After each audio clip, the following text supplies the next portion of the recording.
This video is on the MLA format. MLA stands for Modern Language Association, and it is a format for citing your sources.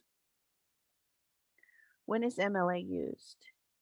MLA is typically used in liberal arts and humanities, and you should cite any idea that is not common knowledge, your own original idea, and you should cite it even if you rearrange the words or paraphrase.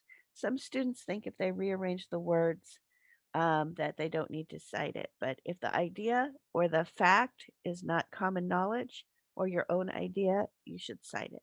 So if you got it from another text. Citing sources. If you use a web source, make sure that the information is complete if possible.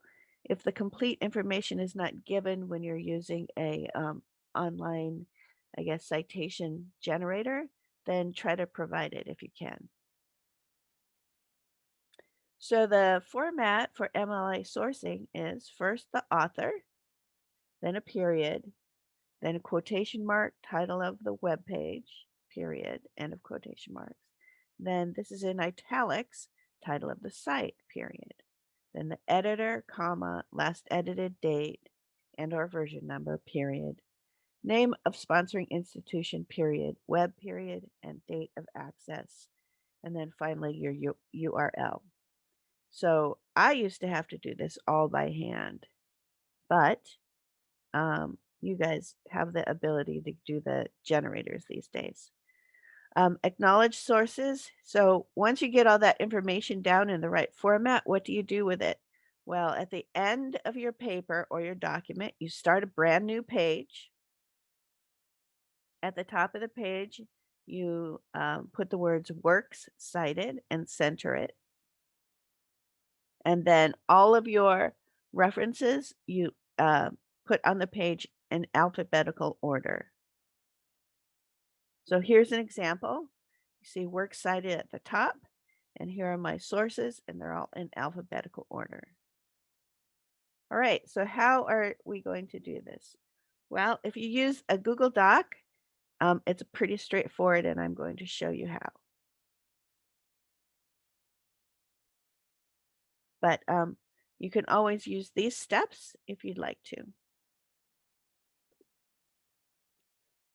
Okay, so to cite your sources, you would open up a clean blank Google Doc, and then you would go to the add-on section, and you should find right here something that says Easy Bib Bibliography Creator. And when you hover on that, it will open up a Manage Bibliography. Click on that,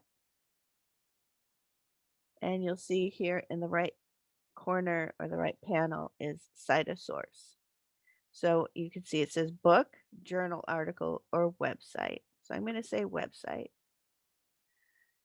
Then you need to get your URL. So I have opened up this Pine Bush website where I learned about the Karner blue butterfly.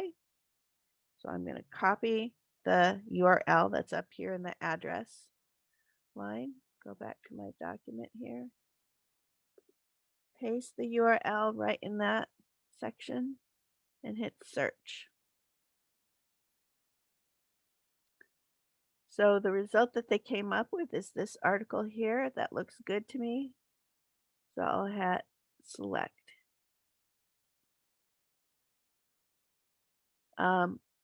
Okay, so you see that you notice that I have previously done a search with observations and something about outside in the pine bush, and now the one that I picked here. Let's say this observations one was from a previous, report that I did, and so I don't want it now. I'll just X, delete that, right? And so now I have these two about the Albany pine bush. Okay, so I'm ready. I want to make my page, so I'll just click Add Bibliography to Doc. And there we go. So here it's already alphabetized for me.